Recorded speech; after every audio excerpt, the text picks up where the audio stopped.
ബംഗാൾ ഉൾക്കടലിൽ വലിയ ഒരു നീക്കമാണ് നമ്മുടെ രാജ്യം നടത്തുന്നത്. ആ നീക്കത്തെ മുൻനിർത്തിക്കൊണ്ട് ബംഗ്ലാദേശ് ഇപ്പോൾ പരിഭ്രാന്തരായി മാറിയിരിക്കുകയാണ്. ബംഗ്ലാദേശ് ഇപ്പോൾ ദക്ഷിണ കൊറിയയുമായി ചേർന്ന് ബംഗാൾ ഉൾക്കടലിൽ വലിയ രീതിയിലുള്ള അന്തർവാഹിനി മത്സരം നടത്താനാണ് നീങ്ങുന്നത് എന്ന റിപ്പോർട്ടുകളാണ് ഇപ്പോൾ പുറത്തു വരുന്നത്. ഏകദേശം $2 ബില്യൺ വിലമതിക്കുന്ന 6 ഇംപ്രൂവ്ഡ് ജാങ് ബോഗോ ക്ലാസ് അന്തർവാഹിനികൾ ഏറ്റെടുക്കുന്നതിനായി ദക്ഷിണ കൊറിയയുമായി വിപുലമായിട്ടുള്ള ചർച്ചകളിലൂടെ ബംഗ്ലാദേശ് നാവികസേന തങ്ങളുടെ സമുദ്രശേഷി ഗണ്യമായി വർദ്ധിപ്പിക്കാൻ ഒരുങ്ങുകയാണ് എന്ന റിപ്പോർട്ടുകൾ പുറത്തു വരുന്നു. ബംഗാൾ ഉൾക്കടലിൽ പ്രത്യേകിച്ച് ഇന്ത്യ, മ്യാൻമർ പോലുള്ള പ്രാദേശിക ശക്തികൾക്കെതിരെ പ്രതിരോധം വർദ്ധിപ്പിക്കുന്നതിനുള്ള വിശാലമായിട്ടുള്ള തന്ത്രത്തിന്റെ ഭാഗമായിട്ടാണ് ബംഗ്ലാദേശിന്റെ ഈ നീക്കമെന്നാണ് മനസ്സിലാക്കാൻ സാധിക്കുന്നത്. അതേസമയം ബംഗ്ലാദേശിന്റെ exclusive economic zone, offshore ഊർജ്ജ സ്രോതസ്സുകൾ, മത്സ്യബന്ധന മേഖലകൾ എന്നിവയുൾപ്പെടെയുള്ള സമുദ്ര താൽപ്പര്യങ്ങൾ തങ്ങൾക്ക് സംരക്ഷിക്കണം എന്നും ബംഗ്ലാദേശ് പറയുന്നുണ്ട്. ജർമ്മൻ ടൈപ്പ് 209/1400 രൂപകൽപ്പനയെ അടിസ്ഥാനമാക്കി ഷേവ് to shipbuilding and marine engineering നിർമ്മിച്ച 6 മെച്ചപ്പെടുത്തിയ ജാങ് ബോഗോ ക്ലാസ് അന്തർവാഹിനികൾ ബംഗ്ലാദേശ് നാവികസേന പിന്തുടരുന്നത് അതിൻ്റെ അണ്ടർ വാട്ടർ ഫ്ലീറ്റ് നവീകരിക്കുന്നതിൽ ഒരു സുപ്രധാനമായിട്ടുള്ള ചുവടുവയ്പ്പായിട്ടാണ് ഇപ്പോൾ പ്രതിരോധ രംഗത്തുള്ള നിരീക്ഷകർ വിലയിരുത്തുന്നത്. ചൈനയുടെ പോളി ടെക്നോളജീസ് $1.29 ബില്യൺ ചെലവിൽ നിർമ്മിച്ച കോക്സ് ബസാറിനടുത്തുള്ള പുതുതായി നിർമ്മിച്ച BNS പെക്കുവ അന്തർവാഹിനി ബേസിലാണ് ഈ അന്തർവാഹിനികൾ ബംഗ്ലാദേശ് വിന്യസിക്കുക എന്നുള്ള റിപ്പോർട്ടുകളും ഇപ്പോൾ പുറത്തു വരുന്നുണ്ട്.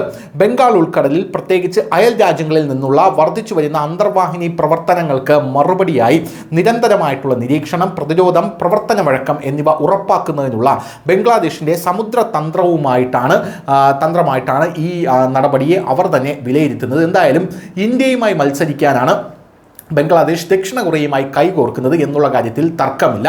ഇംപ്രൂവ്ഡ് ജാങ് ബോഗോ ക്ലാസ് അന്തർവാഹിനികൾ അവയുടെ മുൻഗാമികളെക്കാൾ മെച്ചപ്പെട്ട കഴിവുകളാണ് വാഗ്ദാനം ചെയ്യുന്നത് എന്നാണ് പ്രതിരോധ വിദഗ്ധർ പറയുന്നത്. 21.5 നോട്ട് വെള്ളത്തിനടിയിൽ വേഗതയുണ്ട്, 11 നോട്ട് ഉപരിതല വേഗതയുണ്ട്, 50 ദിവസം വരെ സഹിഷ്ണുതയുണ്ട്, അതായത് വെള്ളത്തിൽ മുങ്ങിക്കിടക്കാൻ സാധ്യതയുണ്ട്. 10 നോട്ട് സ്നോർക്കലിംഗ് ചെയ്യുമ്പോൾ ഏകദേശം 11,000 കിലോമീറ്റർ ദൂരം ഇവയ്ക്ക് ലഭിക്കുന്നുണ്ട്. 8533 mm ടോർപിഡോ ട്യൂബുകൾ കൊണ്ട് സജ്ജീകരിച്ചിരിക്കുന്ന ഈ അന്തർവാഹിനികൾക്ക് ടോർപിഡോകൾ, സബ് ഹാർപൂൺ മിസൈലുകൾ, സാധ്യതയുള്ള ഹേ സൂപ്പ് ആന്റി ഷിപ്പ് ക്രൂയിസ് മിസൈലുകൾ എന്നിവ വിന്യസിക്കാൻ കഴിയുമെന്നുള്ളതാണ് പ്രതിരോധ വിദഗ്ധർ പറയുന്നത്. നവീകരണങ്ങളിൽ ISUS 83 compact system, white shark heavyweight ടോർപിഡോകൾ, TB1K ടോപ്ഡ് അറേ സോണാർ സിസ്റ്റങ്ങൾ എന്നിവ ഉൾപ്പെടുന്നു. ഇത് കണ്ടെത്തൽ, ട്രാക്കിംഗ്, ഇടപെടൽ കഴിവുകൾ ഗണ്യമായി മെച്ചപ്പെടുത്തുന്നു എന്നുള്ളതാണ് ഈ അന്തർവാഹിനികളുടെ പ്രത്യേകത.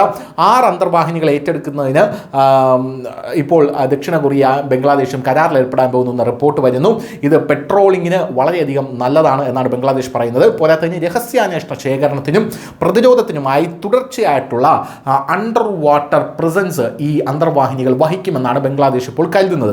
ഇനി പ്രോജക്ട് 75ന്റെ ഭാഗമായിട്ടുള്ള ഇന്ത്യൻ നാവികസേനയുടെ കൽവാരി എസ് അന്തർവാഹിനികൾ ഫ്രഞ്ച് സ്കോർപിയൻ ക്ലാസ് രൂപകൽപ്പനയെ അടിസ്ഥാനമാക്കിയുള്ള ഡീസൽ ഇലക്ട്രിക് ആക്രമണ അന്തർവാഹിനികളാണ്.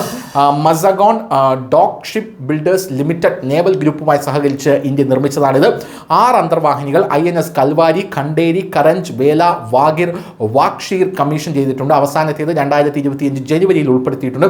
ഈ അന്തർവാഹിനികൾ ഉപരിതല യുദ്ധം, അന്തർവാഹിനി വിരുദ്ധ യുദ്ധം, രഹസ്യാന്വേഷണ ശേഖരണം, മൈൻ ലേയിങ് എന്നിവകൾക്കായി രൂപകൽപ്പന ചെയ്തിരിക്കുന്ന നമ്മുടെ അന്തർവാഹിനികളാണ്. ഈ കൽവാരി അന്തർവാഹിനികൾക്കാണ് ബംഗ്ലാദേശ് ഇപ്പോൾ വലിയ രീതിയിലുള്ള ആശങ്ക ഉയർത്താൻ പോകുന്നു എന്ന് പ്രതിരോധ രംഗം പറയുന്നത്. News desk, news India Malayalam.